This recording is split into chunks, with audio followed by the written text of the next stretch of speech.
and she's from Keep Growing Detroit. I'll introduce all of the organizations that are involved, are part of our coalition in just a moment, and also our other co-founder, Tafir Rushton, is here in solidarity with us. So really appreciate them being here so we can talk about some of the exciting things that we are doing and how we can cultivate and create the changes that we want to see in the food sovereignty movement on our own, and just how we're utilizing a variety of different methods to kind of bring people to supporting the work. And of course, there's finances, but we want there to be other ways that people can also pour into the Detroit Black Farmer Land Fund.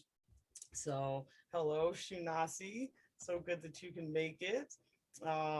And of course, so also whenever I do any of this work, I stand on, the shoulders of so many people who have come before me, my ancestors, my elders, and also I want to give a shout out to my dad who always supports me in a big way, and he is here. And he is here to support. So thanks. I'm going to start sharing my screen so I can, let me make sure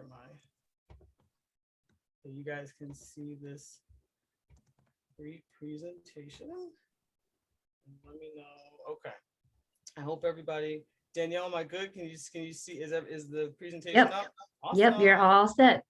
So yes, so welcome. We are here to talk about what I like to call restorative economics, right? So the ecosystem, the economic system that is cultivated around the Detroit Black Farmer Land Fund. And so quickly, for those of you who don't know all the details, we are the Detroit Black Farmer Land Fund, and we are three local, long-standing urban farming organizations in the city of Detroit who came together on Juneteenth, 2020 to start a process of rebuilding intergenerational land ownership for Detroit Black farmers.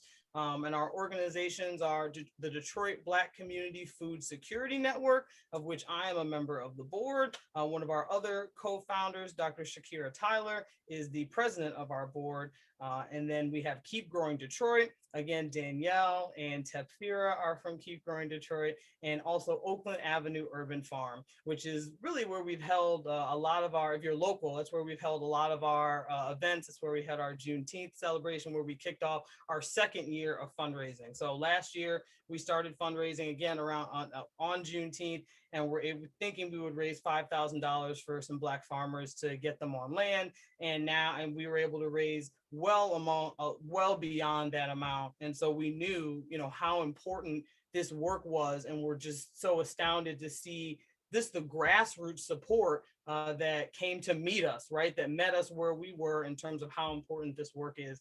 And so we are doing another year. We got 30 farmers on land.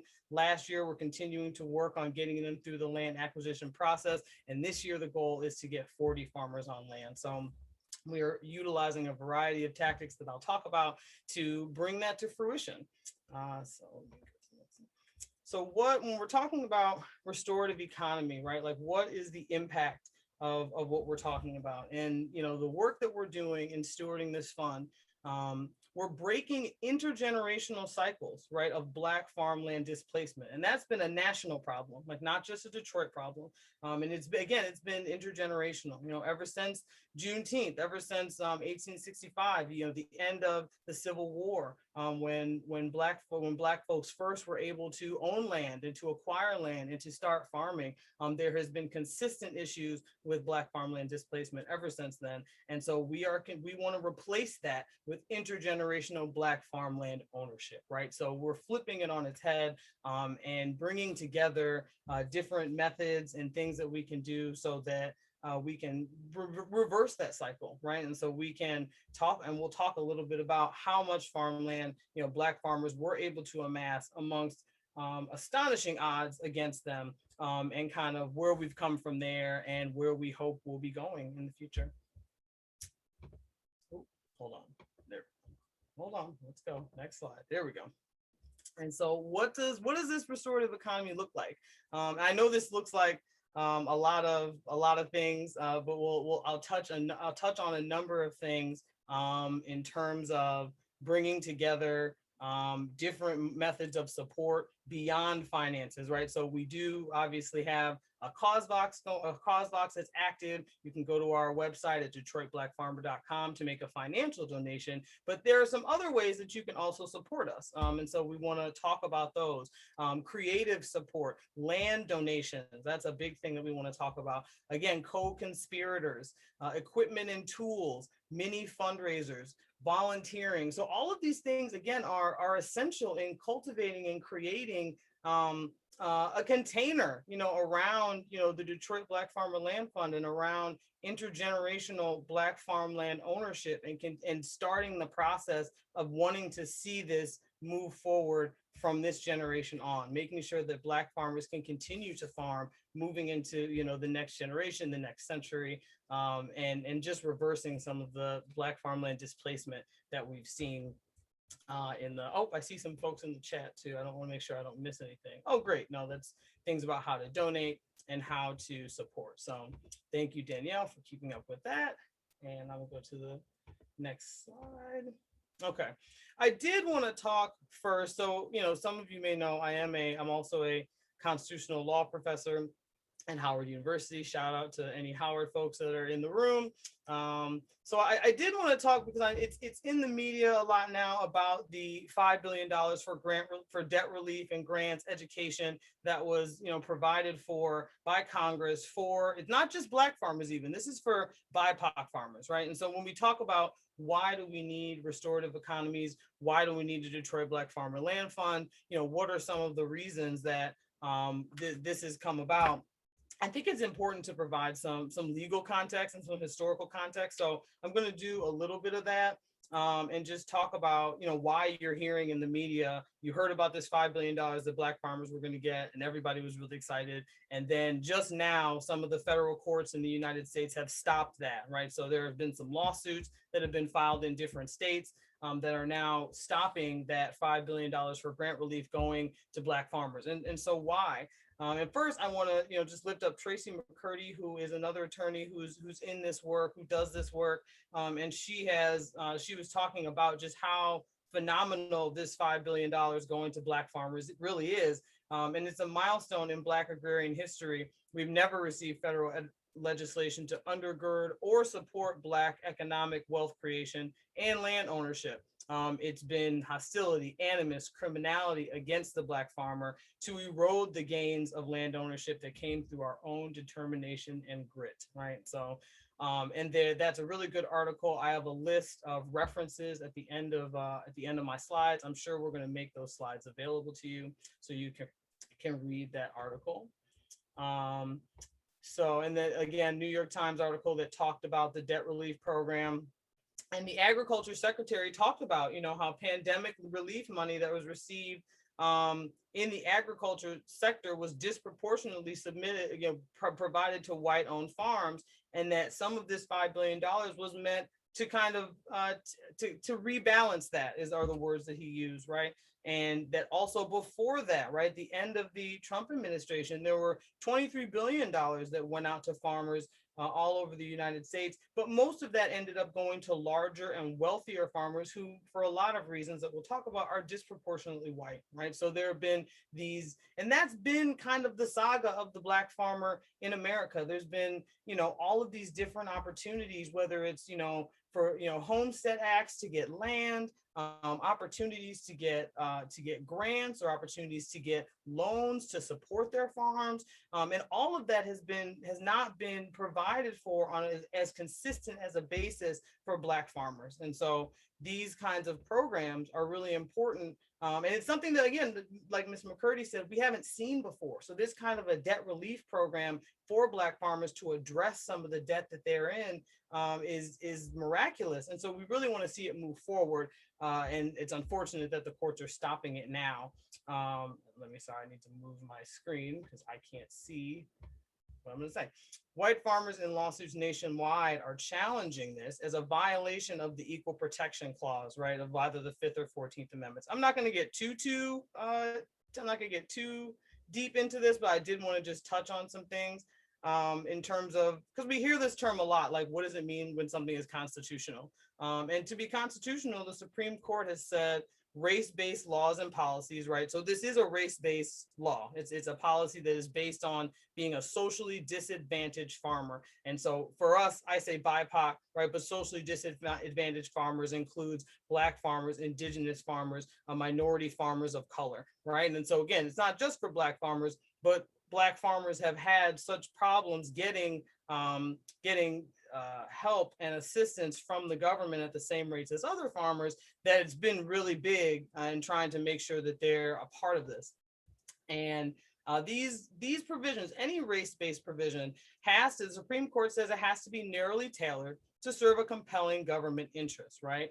And the way they've applied these standards, it over time, unfortunately, has made it much easier to prove reverse racial discrimination, right? Which is what some of the white farmers are alleging now, and much harder to remedy past discrimination, right? So it's been well established that Black farmers have experienced discrimination at the hands of the USDA, and that a part of this $5 billion package is to remedy that past discrimination. But the way the laws have been interpreted, it hasn't really played out in being able to actually provide that remedy. And so that's a part of why I want to talk about this, because it's important for us to create our own economies and ecosystems, because the legal system really is not set up to remedy the kind of past racial discrimination that Black farmers have experienced. And so as we, wait and push forward with the law, you kind of, sometimes you have to move forward and the law catches up with you, right? And so that's kind of the space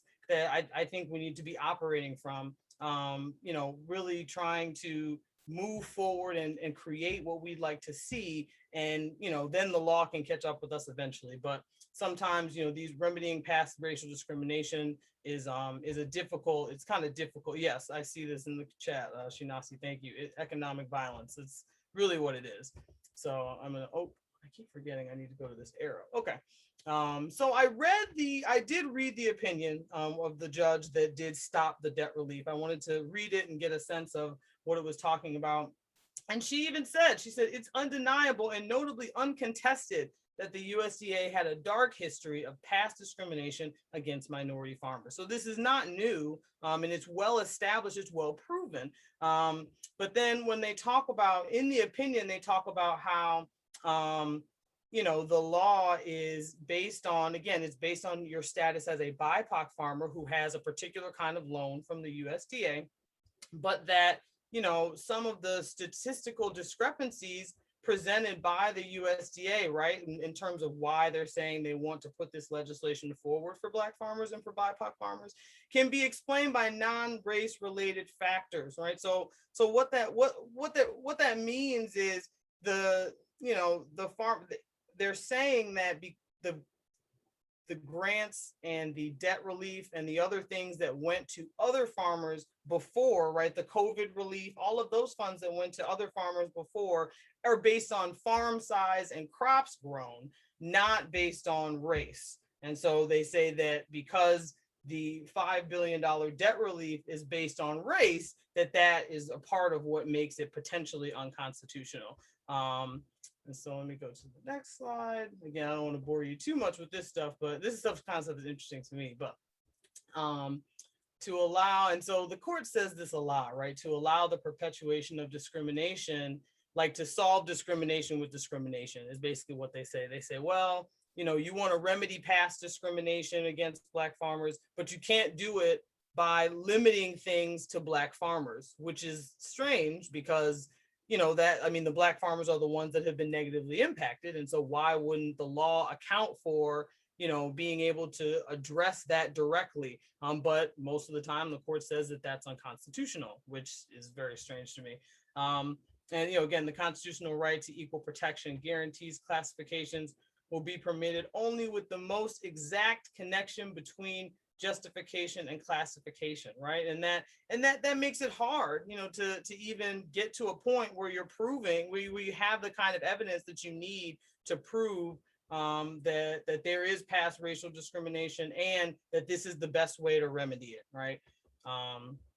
And I'll talk just briefly about the 14th Amendment itself, right? Because these are challenges based on the 14th Amendment. And so the 14th Amendment was supposed to be enacted to protect freed Black people, right? But ultimately, they couldn't get it through the Reconstruction Congress that way. The Reconstruction Congress wouldn't agree. The Southern Congress people would not agree, and so it got widened, to be a general guarantee of life, liberty, and property for all persons, right? So I always find it interesting when we're talking about reverse discrimination that the 14th Amendment was meant specifically to protect Black people post-emancipation, post-Civil War, and like has ended up being completely gutted and not really used for that purpose at all, which is unfortunate, or at least not in the way that I would think it was intended to be. And the 14th Amendment also affirmed the constitutionality of the Civil Rights Act of 1866, right? In the Civil Rights Act of 1866, that was actually the law that gave freed Blacks the right to do a number of things in our, political capitalist society, right? The right to sign contracts, the right to sue, but most importantly, it gave Black people the right to inherit, purchase, lease, sell, and hold and convey real and personal property. So that's key, right? So that was the beginning of Black farmland ownership, right? Or if in the legal sense, right? Like in the sense of when America, the government started to recognize the ability of Blacks to have their own farmland, to purchase their own farmland. But overall at the time, this is back again in the 1860s, 1870s, this is Reconstruction. The 14th Amendment and the Civil Rights Act of 1866 were not really enforced in the courts. So, even if Black people were able to go to courts and file cases to support themselves, they weren't, the judges in the South they weren't having it. Like they weren't using the 14th Amendment or the Civil Rights Act of 1866 to protect Black people in the way that they should have. And so that is what led to some of that widespread land displacement that we'll talk a little bit more about. Again, things like the Black codes, right? So all of these Black codes started to be enacted, particularly in the southern states, that stopped, the right of movement, with people were, unemployed, loitering, all that kind of stuff that we still see today.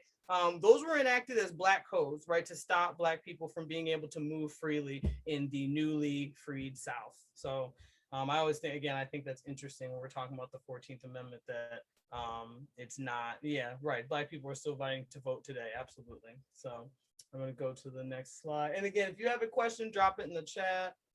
I'm not going to talk about these cases right now, but what I'm going to talk about, right, some of the historical context. Just if we remember, the most foundational aspect of freedom in America hasn't always been land ownership, right? So before Black farmers were able to own land, even, freed Blacks, escaped Blacks, indigenous people, the ability to legally, own land has been a big problem in terms of being able to do this kinds of things that you like to do. Being a landowner is connected to a lot of other things, right? Like when you're a landowner, you're on the voter rolls, right? Like when you're on the voter rolls, you're on the jury rolls, right? So if you don't have land, you might not be able to vote. You might not be able to serve on a jury, right? And so of course we know that now, but back then this was a big, problem in terms of it was, keeping people from being able to be engaged in our society in a particular way. And keeping in mind, the first 12 generations of Blacks in America made a forced but continued contribution of what is called unpaid labor to the infrastructure and economy of what would become America, right? So like this was not built, it was built for free on our backs, right? And so, this is unpaid labor for an extended period of time, right? So think about that. Think about like when the Declaration of Independence was written in 1776, right? July 4th is coming up this weekend.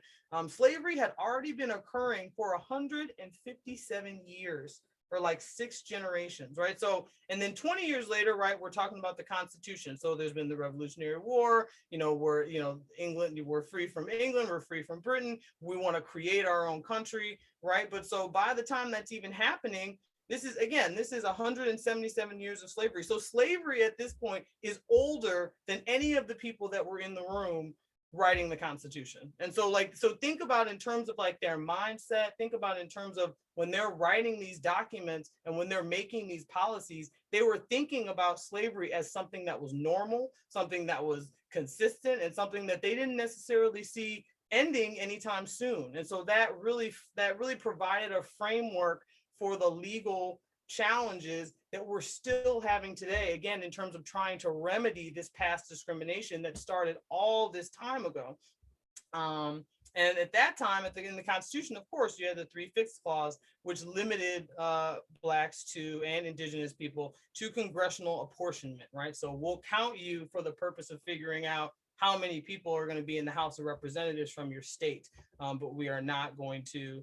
Um, yes, right, and that's true too. Thanks. That essentially that labor by Blacks was forced labor, right? That's true too. Thanks, guys. I continue to add things in the chat because I want people. I know this is it's kind of heavy, but I think again, I think that it's really important when we provide. I think it's important to provide context to our work. And then I got this actually from, again, Dr. Shakira Tyler, who is another co-founder of the Detroit Black Farm and Land Fund. So just looking at even at the height of Black farmland ownership, right? So it was still it was up to about 15 or 16 million acres is what it was estimated to be. And it has dropped significantly since then. That was the height, and that was between 1910 and 1920, when Black people, amidst, again, Black codes, lynching, sharecropping, all of these things that they were fighting against, particularly in the South. Blacks were able to acquire 15 million or so acres of farmland that they could grow on, and that they could support their families, support their communities, and build communities around farms, right? Those of us who grow our own food and those of us who are farmers know that farmers are an essential part of any ecosystem. And so, being able to farm and grow food created, that sense of freedom, right? It gave that sense of freedom that Black farmers didn't really have back, again, even in Reconstruction at the turn of the century.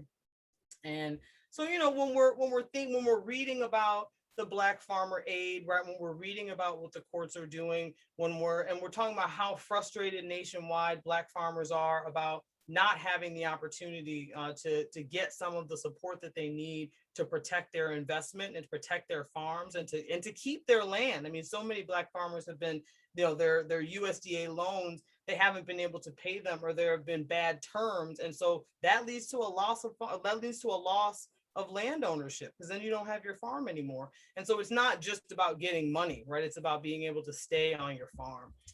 So this is all important. And I like to, when we talk about whether things are constitutional or not, I just always like to remind people of this, right? Like maybe the government that was created in the 1700s, wasn't the best government ever, right? And so when we talk about, whether things are constitutional or not, sometimes we have to remember and go back to the framework of what the founders were working with, and the framework of what America looked like at that time. And a lot of times I think about how I can't imagine that the framers would ever be thinking about a government where there were freed slaves, like voting women, like, all these things that they were not thinking about, or all these things that were not really in their thought process. And also the amount of people that now are a part of America. And so, I think that it was so small then, it was much smaller then than it is now. And so, the government is, sometimes we can't always rely on, at least in the short term, right? I think sometimes in the long term, we're able to say, we want to work and we want to push in the legal system to make sure that the laws are reflecting and repairing this past discrimination. But we also have to be doing things on our own to move that forward, right? And so I just wanted to provide some historical context, because I think that helps, make that clear. And I think this was a really good article that I read too, and it kind of helps segue into talking about some of the more specific ways that we can build this ecosystem that we want to have to support Black farmland ownership, and particularly what we're doing here in Detroit with the Black Farmer Land Fund. This woman wrote a really, really interesting article about her family and how her family owned slaves, and how it was something that she wanted to know more about. And I think that's a really good point of reference for, those of us who come to this work, and who say, those of us who are again co-conspirators, allies, people who want to understand, why things are the way that they are. Like, it's not necessarily by accident and kind of doing some deep digging.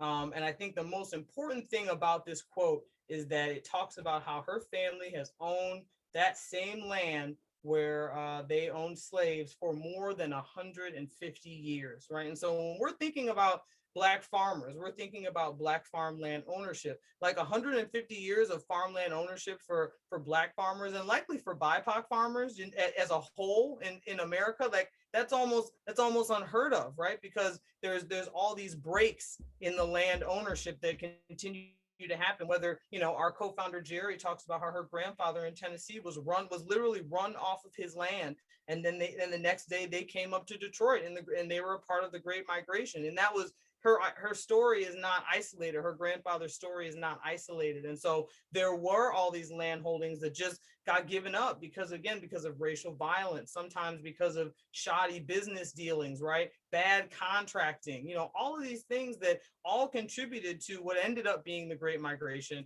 And of course, you know, Detroit was a big recipient of a lot of folks who came from the Great Migration, who came here specifically because of some of the problems with, you know, Black farmland ownership that have been seen. And let me just, I'm gonna check the chat. Oh, I see there's some stuff in the chat. I want to see. Yeah, no, I'm glad I don't see any questions, but I just wanted to. And I'm gonna stop sharing this for just a moment because I wanted to show a video if I could. But thank you all for, let me make sure this is the right slide. Yeah, okay. So this is a really good, I lost there we go. I need to be able to see you guys.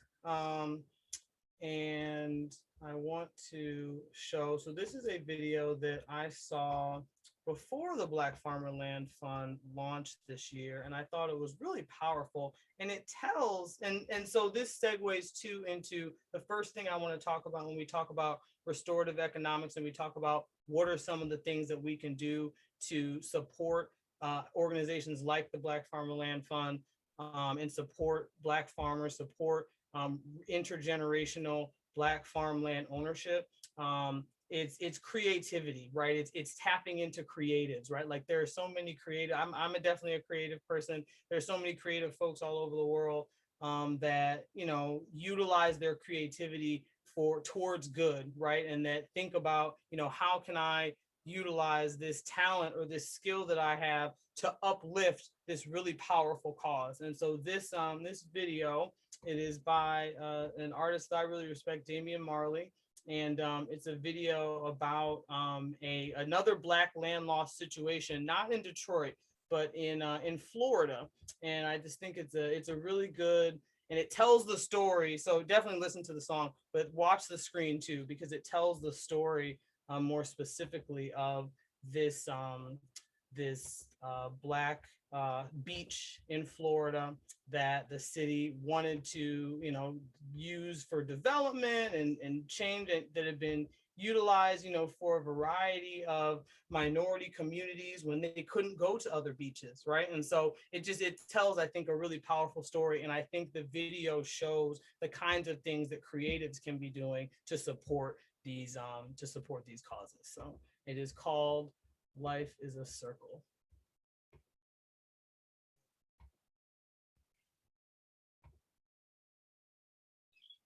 Oh, hold on. Let me see. Let me make sure I got you guys have the volume. There we go. Let me make sure that you guys can hear. Because Black people rarely had access to music.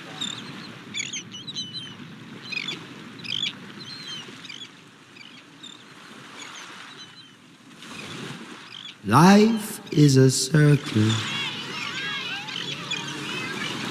that goes round and round. Mine's not a circus, and I'm not your clown.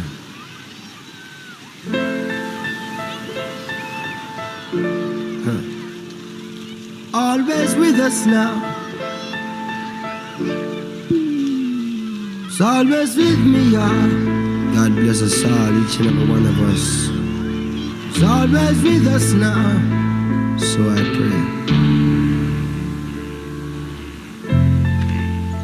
Life is a circle, goes round and round. Oh, mine's not a circus. I'm not your clown. Some people with us, some with their frown. Still I know my purpose is to share what we found. Some people insist to wear others down. All will bear witness unto who wears the crown.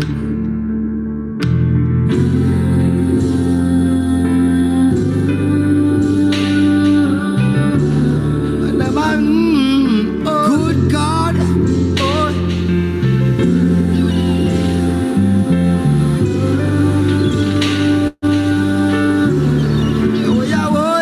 Good God is always with us now, always with I now. Would never let us down, never let I down. He's always with us now, always with I now. Would never let us down, never let I down. Oh, time has no master. We're all in suspense. Jah don't run no border, no wall nor no fence. So crime and disaster is all in pretense.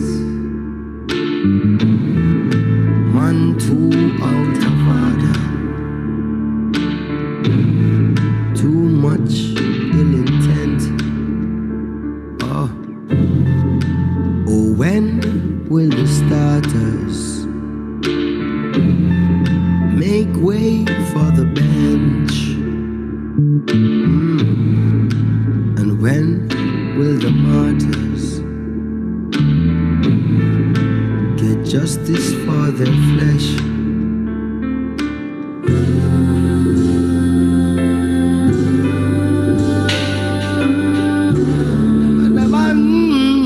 Good God, oh.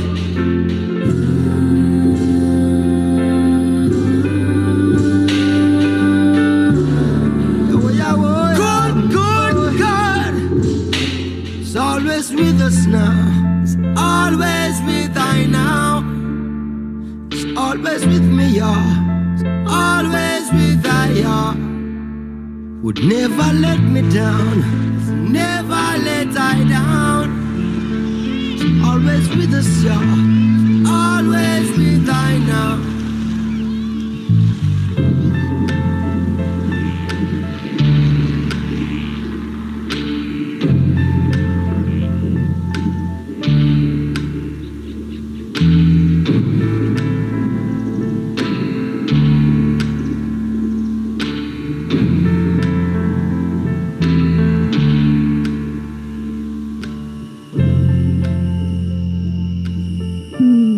Never give up.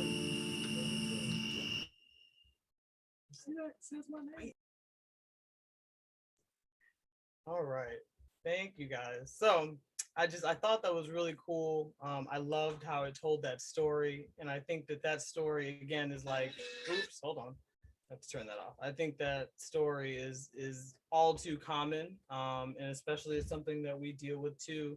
We're dealing with in Detroit in terms of development, right? Like development and developers coming in and trying to kind of reclaim these places that in many instances, especially in the South, were, were Black spaces that developed because, of separate but equal, right? And because they, Blacks couldn't be in certain other places. And so they developed these places for themselves. And then those places get either shut down or those places get, speculative development is trying to take them over. It's all too common, right? Yes, stolen. Thank you, Mama Shinasi. Strong language. But yeah, and so I thought that was a great way to segue into how creatives can contribute to this movement. And I'm going to reshare my presentation because I want to talk a little. Here we go. And let me get back into presentation mode. Oops. Now we're back at the beginning. Well, that's okay. I know you guys liked all my slides from before, all these words. All right. Yeah, he just said, privileged to be able to share it with the world, right? And so one of the, so this is it's about creatives, but it's also about a land donation. So one of the land we received last year, one land donation. So we're raising money, for Black farmers to contribute to getting them on land. And we get this message like, well, I have this plot of land that I could donate. And we were like, what? And so turns out this is to the flower house. So the flower house used to be on a lot in Hamtramck. It was a art installation. So it was a broken down house that was going to be demolished. And it was, she purchased the lot for $500, turned it into an art installation, filled it with flowers. She's like a floral artist, and she grows flowers. She has a flower farm. And so this was what she did with it before. And then it got demoed. They repurposed, all of the materials that were a part of the demolition. And so it was just a lot. And so what she was going to do with it was just turn it into a park for that community. She didn't necessarily live in that community. She had, just purchased the space to do the art installation. But when she heard about the Black Farmer Land Fund, she said she felt a personal responsibility to the community and she had a willingness to transmute that privilege into restorative justice, right? And so she said this would be great in the hands of a Black farmer. And of course, Hamtramck is a part of our service area. So we service right now Hamtramck, Highland Park, which are also within Detroit city limits, as well as the city of Detroit. And so she donated outright this land and we were able to place it with a Detroit Black farmer. Ebony is on here with us, and you don't have to, if you want to talk, you can. I would love for you to, yeah, I see your heart. I would love, I was able to go to the space and introduce them and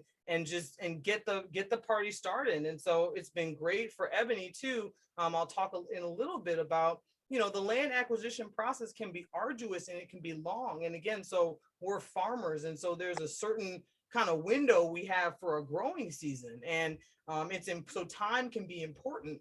And it's really, oh, thank you so much, Danielle. I see something else that you put in the chat.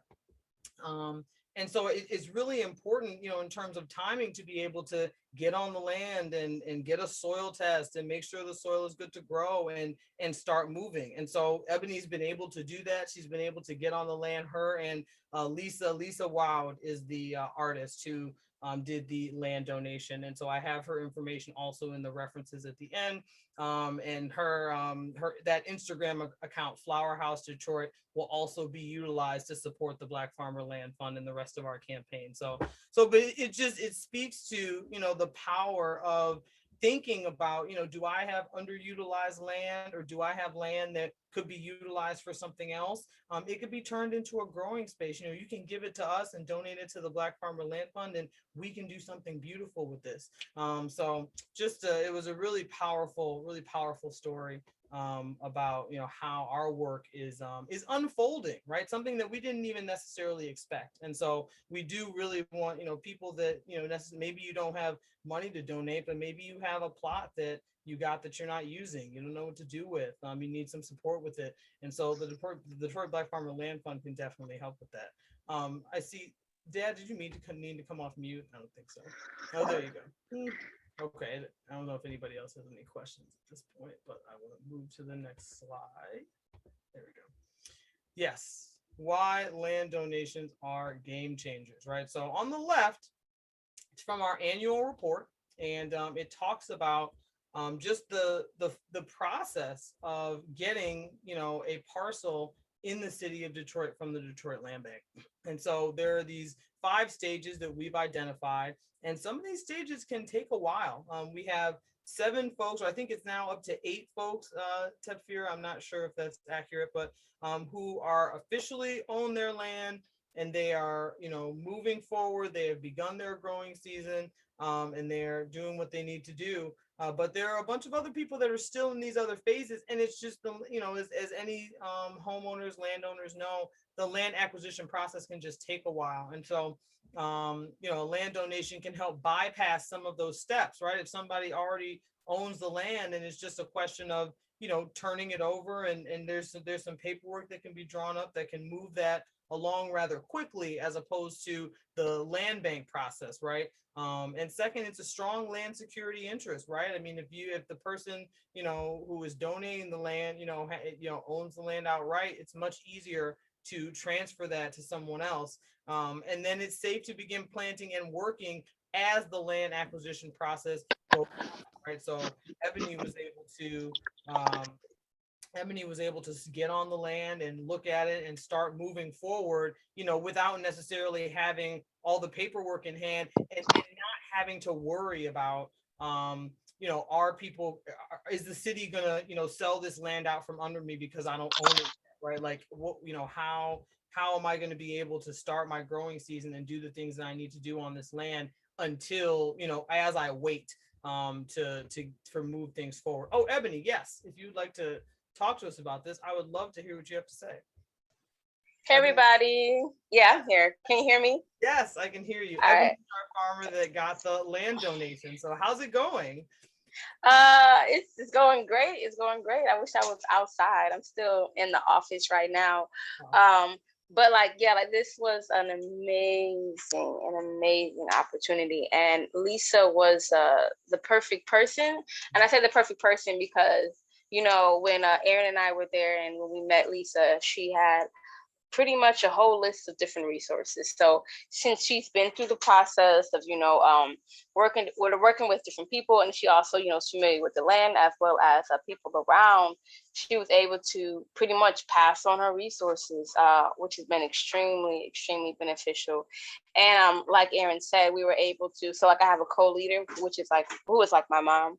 And so she pretty much just gave us to go to work on the land. And so that's what we've been able to do, versus like Aaron said, the land bank where, you have to twiddle your thumbs for 8 months, 10 months, until you purchase the land, and which is frustrating me because I had another side, which I had to pretty much twiddle my thumbs for many months.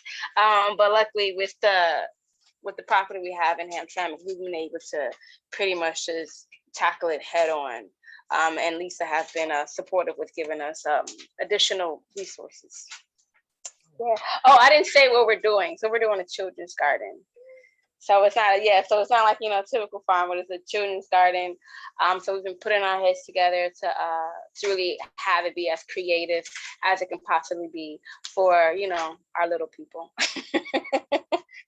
And that was cool too, because like Lisa had been in the community, and so she knew that there were all these kids who live in the surrounding area, and so that it just meshed so well, with your perspective and with the thing what you wanted to do with it. And so there are so many folks that are still waiting they don't want to start anything on the land because they want to make sure that it all goes through. And so a land donation can kind of help you bypass at least some of those things, so that you can just get started and get your hand in the ground. Farmers and gardeners, we want to like get our hands in the ground. That's the most important thing. There's all this paperwork and stuff you got to do sometimes, but that's the most important thing, is getting your hands in the ground. So I'm so glad. Thank you, Ebony, for joining us from the office to talk about that. I know Lisa joined us. She is in California running a flower conference, but I know she and I are scheduled, and maybe you too, Ebony, scheduled to talk about this on the radio as well, because we want to make sure that people know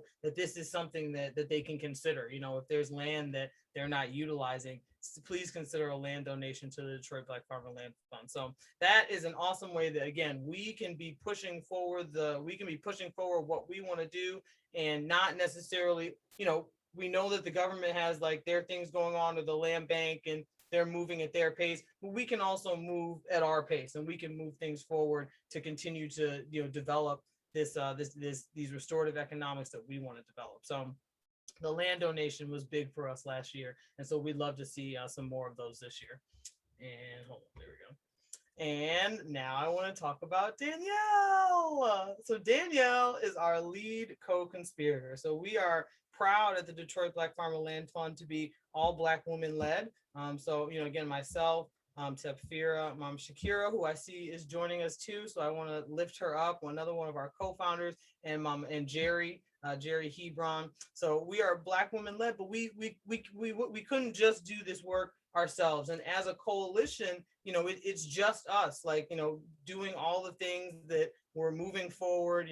We have everything was moving so quickly, especially last year. And Danielle came on and stepped up to be our co-conspirator. And when we say co-conspirator, a lot of times we say ally, but I think co-conspirator is a much better term. And again, I think I actually got this from Mama Shakira. So thanks again to Mama Shakira for this. But co-conspirators are those who are willing to step into, whether it's a particular role or a space, and challenge the things that are going against creating, whether in this instance we're talking about Black farmland ownership, right? Like, we have to be willing to disrupt the systems that are holding back the Black farmer land ownership that we want to see in the city of Detroit. And so you can be an ally and you can support, but when you really you step into your work, you bring your full self to your work, and you support, trying to just kind of weave in there and break down the systems that are stopping things from moving in the way we want them to move.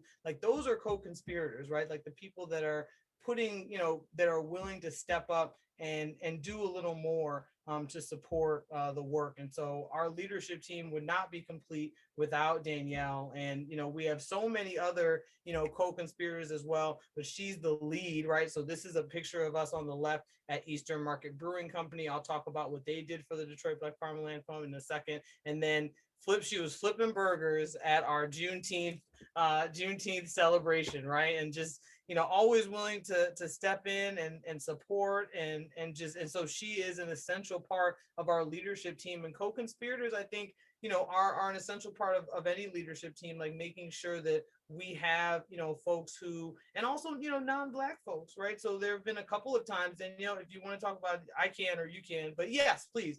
There have been times that it's important to have a non-Black perspective or a non-Black voice. And so I'd love for you to talk about that. Thanks. Yeah, Aaron. It's yeah, we there are times we've been in conversations, and like, yes, it's really important. Like, yes, this is all Black women led. And then in my particular role, like, yes, I have this like expertise as doing like fundraising and data kind of stuff in my role at Keep Growing Detroit. But I think it's really important to like I am not driving the bus. I am like, I'm there to support whatever that looks like. And I think often when people talk about being a co-conspirator or even like allyship, it's like, I have these great skills. Let me tell you how to do your thing. And like, that's not what this is about. I think a long time ago, someone talked to me about like steward leadership, and explaining that as like, you are being invited to walk in someone else's garden. And that's how I thanks. That's how I enter into this work. Like, I was invited into this work. Like, we launched all this like together, but I was invited into it. But I'm not telling anyone else how to do stuff. I'm not leading it that way. I just say like, hey, what else do you need? How else can I be of service to you to make this happen? And in addition to being a co-conspirator, it's really like trying to, you're in it together.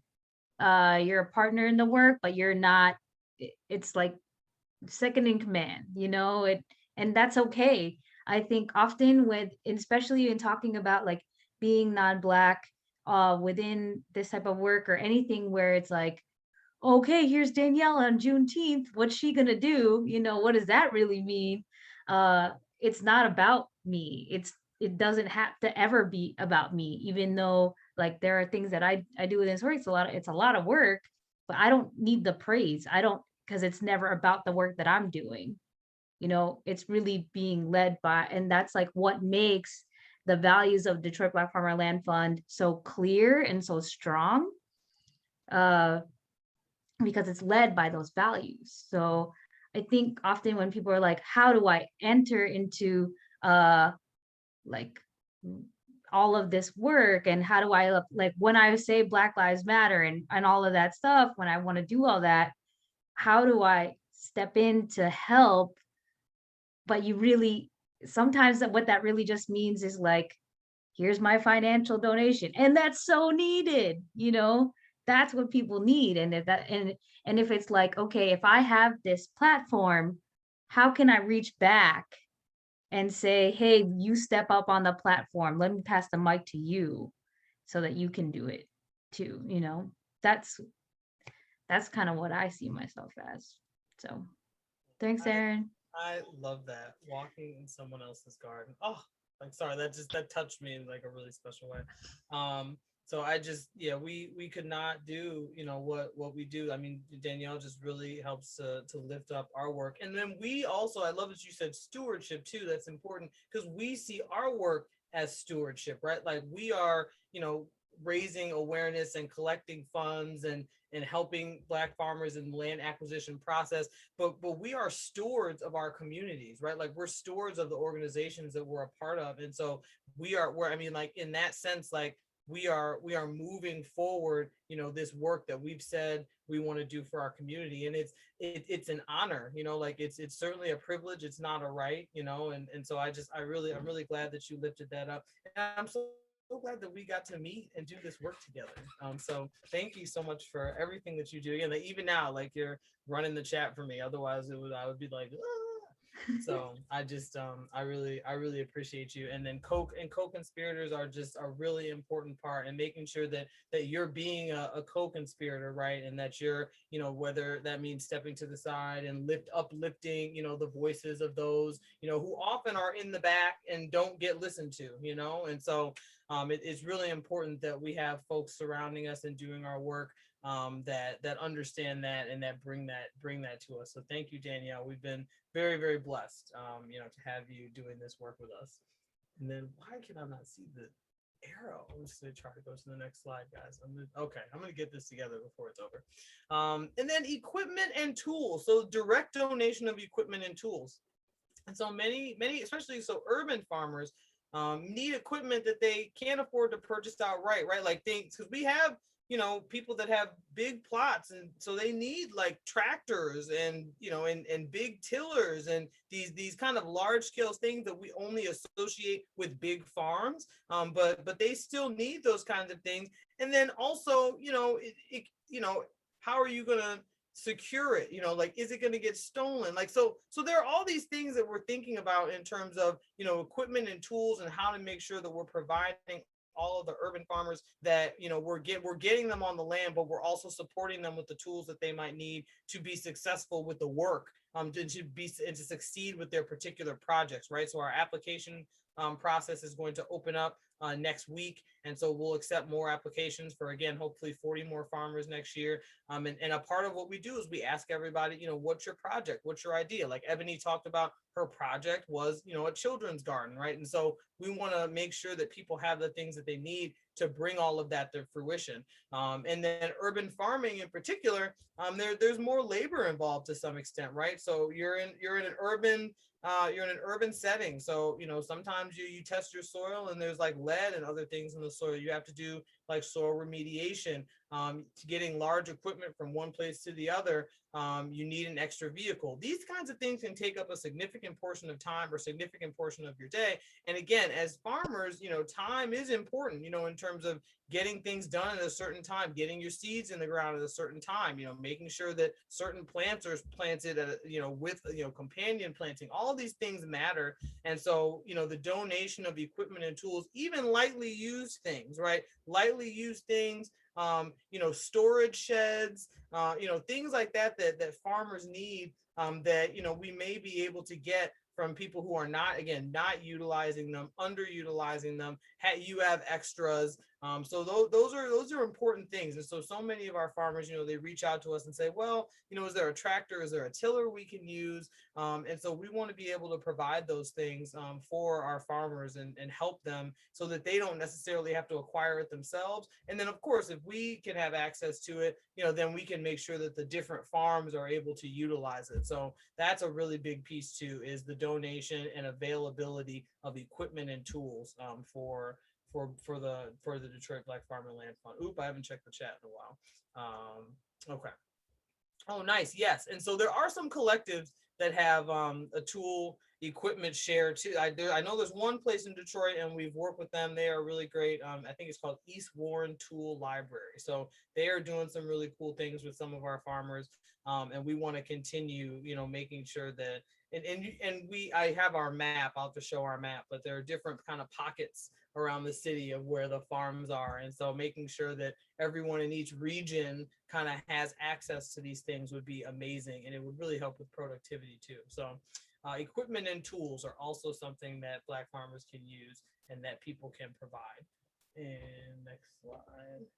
And then there were some mini fundraisers, right? So okay, let's say you really want to donate to the Black Farmer Land Fund. You might not have land or equipment or tools, but and maybe you don't have a lot of money, but maybe that you have a way or you have an opportunity that you can raise some money that then you can give to the Detroit Black Farmer Land Fund. And some folks have done that this year, and the results have been awesome. So Eastern Market Brewing Company, we brewed Abolition Stout. Okay, so Abolition Imperial Stout. Okay, so, and it's very good. There's some in my fridge right now. I don't even really like beer, but it's good. And you can see the really dark hops over there. I'm going to play this little snippet. I hope you guys can hear, of Danielle talking about. This is going to be a tropical imperial stout with toasted coconut and blackstrap molasses. It has roots through the West Indies and West Africa. And an imperial stout just means it's got higher ABV. Okay. It was fun. We got to go to Eastern Market Brewing Company, and on the far right is Kaya. So again, this is a way that creatives are involved. Kaya is a local Black artist who was able to contribute by making the label for the can. So again, this is an ecosystem. So this was a bunch of different things coming together. It was Black art. It was, beer. And then we had a big launch the night before Juneteenth at Eastern Market Brewing Company, which is obviously in Eastern Market. We collaborated with some folks, the Brews Brothers, who are really cool. They are a Black beer podcast folks. So Black craft beer podcast. And so we were able to all come together, and this beer is still, as far as I know, on sale at Eastern Market Brewing Company. Abolitionist Imperial Stout. It is available. There's also a broadleaf collaboration that we did. Ooh, Danielle, what is it called? Like Purposeful Minds, I think. Yes. Yes. Yeah. So a couple of beers. Eastern Market Brewing Company was like, we want to support you guys with the proceeds we want you to help us make this beer, and then we'll, send you the proceeds, which is really cool way to support the Black Farmer Land Fund. And there's some next. Oh wait. This is gonna be again. Hold on. Let me go to the next slide. I tell you, I'm gonna get this together before it's over. There we go. And then two others, which I thought were cool. Detroit City Distillery, right down the street from Eastern Market Brewing Company. They made this little drink, the cocktail. Excuse me, it's not a drink, it's a cocktail. And also, again, local artists, local Black artists put the art on there, and they're selling it. And they're giving us the proceeds, which is really cool. And then there's a place in Farmington, which is outside of Detroit, very cool, called Plus Skateboarding. And so out of nowhere, they did a raffle. They raffle off skateboarding shoes sometimes, and they raffled off skateboarding shoes and they were like, we're going to give proceeds to the Detroit Black Farmer Land Fund. They sent us like $2,000 from this raffle. I mean, so it was totally unexpected again, but it was a great way, you know, for them to, again, it was a part of their business model. They said they do the raffles like once a month. And there are a lot of businesses that we're seeing now, especially in the Detroit area, that have a specific, you know, they say, well, during a specific time frame, we're going to support this organization. And so there are a couple other organizations over the summer that are also going to be donating a portion of their proceeds to the Detroit Black Farmer Land Fund, and that are going to be making and creating things. So we're really excited. I think we're also going to be continuing to sell some cool t-shirts, I think. So we will keep y'all posted on that. Awesome. I see Danielle put information in the chat about the beers, so you can purchase those and support the Black Farmer Land Fund that way. So who knew you could get a raffle ticket for shoes, or get a cocktail, or get beer and support Black farmers? Like, that's dope. Okay. And I think, let me see. Oh, yep. And that's I'm not gonna go to that slide yet. So I'm gonna stop the share for just a moment. And the last few things I just wanted to talk about. Good. I think we're doing pretty good on time. We'll have some time for questions if people have any questions. But volunteering. So another thing that we have been working with a lot of folks on is setting them up so that they can volunteer. Again, we have 30 farms and so across the city, and a lot of those people were either already growing on the land that they're now trying to purchase, right? So that was a big part of starting the Black Farmer Land Fund. It was because there were people who were growing on land who they couldn't afford to buy, but they were just so committed to their communities and like really committed to making sure like they could grow food. And so, you know, they want to be able to be land secure, right? In addition to the work that they do in providing food security for themselves, for their families, and for their communities. And so there are a lot of different farms around the city, even if they haven't gotten all the way through the land acquisition process, they still are working, they still need help, they still need support. And so you can always check our Facebook and our Instagram. We're trying to post every week when the different farms have volunteer opportunities, how to contact them, and how to, you know, just get out there with them and support. And so we want to make sure that people know that that's an important part of the work too. Get a work party together. The folks at Eastern Market Brewing Company, they said, hey, there's a group of us, like we want to volunteer at a farm, you know, like set us up and help us volunteer at a farm. And so we can do that. So we can get a group of you together. I know I want to get some of the little ones together and take them to some of the farms. I have a 4-year-old. And so I want to get some of the little ones together and get them to some of the farms so that they can volunteer and they can support. So that's a big way that you can also support the Detroit Black Farmer Land Fund. And then finally, spreading the word, right? If you can't do any of those other things, right? If you can't, your money isn't looking right now. I know how that is.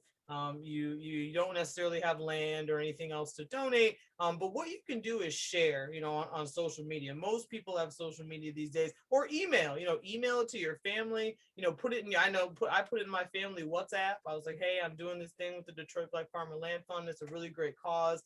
I'd love for you guys to donate and support and share the word. Because I mean, that was really what was so shocking and affirming to us last year, was just how far and wide our message spread across the country and across the world. I mean, there were people from everybody, you know, from everywhere that were donating. And again, it's only, even if you're donating $5, $25, like we haven't been getting, you know, a whole lot of huge donations from like wealthy individuals. Not that we don't want that, but it's been a grassroots effort for the most part. Like, it's been a lot of people giving $25 as opposed to a bunch of people giving, you know, $3,000, right? We were talking the other day about like how much does it take to get one Black farmer on the land and kind of get some of the supplies and tools and things that they need. And we were estimating that it's around $3,000, right, to support one Black farmer. But, you know, it's a bunch of different, you know, donations from different people that are going to like bring it all together. And again, that it connects us to the community and the grassroots piece of this work. Like, this is something that we're building together. Like, this is something that we're co-creating. And we are doing this because, again, we don't know if the law is going to remedy the past discrimination that people have experienced, whether here in Detroit or otherwise, but we're coming together and pooling, you know, some of the things that we do have, right? Like we're bringing together people so we can volunteer, you know, we're bringing together people so that we can, you know, or go buy beer. It's supporting the Black Farm Land Fund, you know, land donations, you know, we're getting together all of these different pieces of ways that we need support, because the reality is that finances are not, I think Danielle said this at the beginning, it's not the only thing, right? Like it's not the only way that we can, it's an important component of the work, and it's where the work started for, you know, obvious reasons. But now that we've been doing this for a year and some change, you know, we've seen that these are some of the other needs that surround the financial piece, right? Like in addition to purchasing land through the Detroit Land Bank, you know, people also need, you know, the equipment and the tools. People also need, you know, support, other kinds of support. And so this is kind of like wraparound services, right? Like if you think about from, I guess, from like a medical perspective, when you have wraparound services, these are different things that, you know, are kind of tangential to the major point, but they're also essentially important, right? Like they're things that we still need. And so by continuing to like invigorate our movement and continuing to, you know, look at all of these different things that you can do to support the Black Farmer Land Fund, we hope that no one who is connected to this work and no one who this resonates with feels like they can't tap in, because there's definitely a way that you can tap in, you know, again, even if you don't have any money. You know, so we're on Instagram, we're on Facebook. We have DetroitBlackFarmer.com is our website, so you can always see what we're doing on DetroitBlackFarmer.com. And you know, these are, you can also just share. You know, we try between myself and Danielle, we try to like keep the social media popping and like share about what all our farms are doing. And you know, and they're doing so many amazing things. We want to make sure that amplify those voices and amplify, you know, their work, because they're the ones that are in the trenches, you know, really, you know, farming and growing food and, you know, having children's gardens. You know, these are amazing things that are really revitalizing the agricultural landscape of Detroit. And that's one of the major, you know, missions of of this coalition. This is the reason that we do the work that we do. And so I just, I mean, I want to leave some time for questions, if anybody has any, but those are some of the really awesome ways that we think, again. So, you know, creative, you know, if you're a creative and you want to, I have a video that I'll play at the end too. If you stick around, we did a video last year, a local artist, GMAC, Gregory McKenzie, did a really cool rap for us about the Detroit Black Farm and Land Fund. And we made like a slideshow to go with it, and we put that out. So that was a really exciting thing to do. And again, just, it's great to engage, you know, the people that also are in the community and they're connected to this work and have talents and skills that they can utilize to amplify this. And so, you know, it's not just about, you know, doing it one way, right? Like there are a number of different ways that folks can support. And we want to, you know, and we want to hear more too. If there are other things that people want to do, other things that people want to donate. Someone reached out to me the other day about donating a truck, a pickup truck. So that's pretty exciting. You know, people, we need all those kinds of things too. And so this is essential to this work. And so I really appreciate everybody being here and giving me the opportunity to talk about this. If anybody has any questions, I am happy to answer questions. And then, like I said, I do have a video that I will show at the end. I don't see any questions right now. So I just, oh, here we go. I do. Okay. Community, okay. Shinasi is asking, in the past, community Dia de los Muertos events in the D raised money by offering trolley tours of the city. Stopping at ofrendas and educating the wider community. I love that. And that's like, again, so, you know, things that, you know, we want to make sure also that, you know, we're doing things and supporting things that, you know, uplift the culture of the, you know, what is the Detroit Black farmer, right? Like, what does that look like? And what are kind of like the cultural pieces to, you know, to putting that together. So I think, thank you, Mama Shinasi. That's a really great idea. And you know, again, not even just, you know, because we see ourselves too as, you know, wisdom bearers, right? I think, you know, again, our co-founder, Tefira, was talking about, you know, how she really feels that, you know, her role is, she's, you know, she's not necessarily an elder, but she's not youth either. And so she feels it's really important to like transmit that wisdom. And that is so key, like it's not, as a mother myself too, growing our own food and teaching our babies to grow our own food is, I think, one of the most powerful things that we can do. Again, like our ancestors at the turn of the century were, they were working so hard for the opportunity to grow food on their terms, on their land, and on their time. And so now we have the choice and the opportunity to do that too. And it's so important that we continue, again, to make that intergenerational, right? In the African tradition, intergenerationality is so important.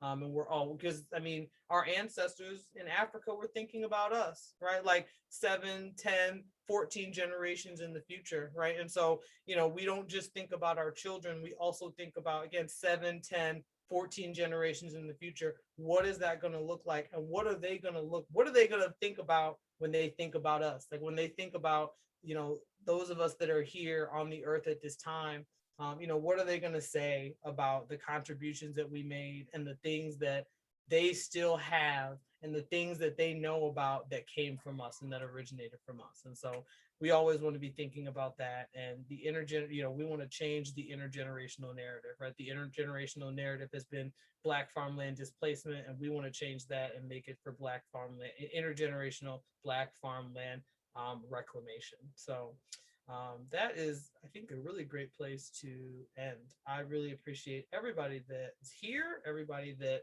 showed up and listened. We hope that we're also going to share this. If folks want to get my slides, you can. I'm sure that we can provide those for you.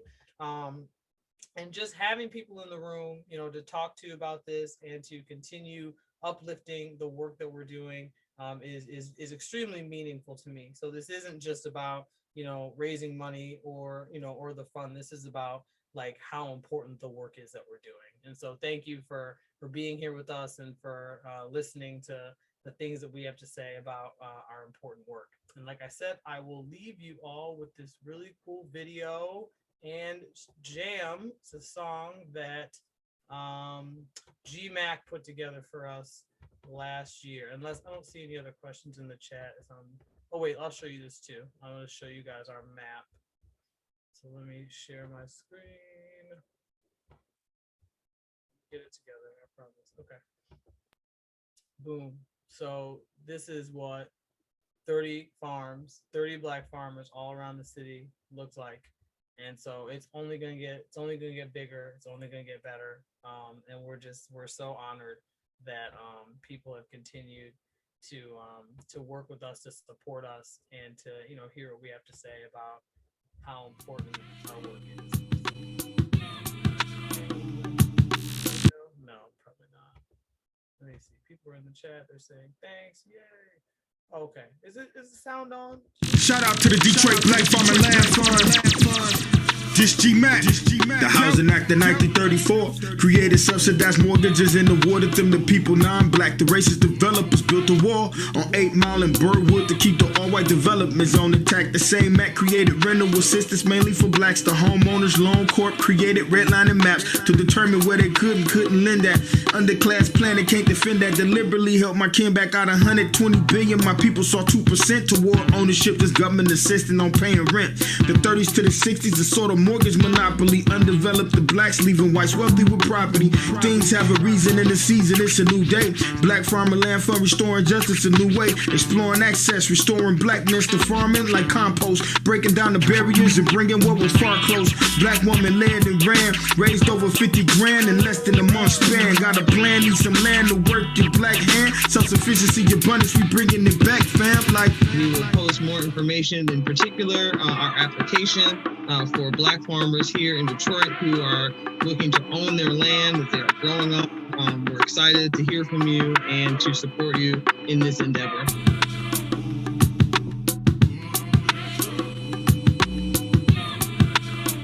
Oh, I almost forgot our Cash App. Detroit Black Farmer. You can always Cash App.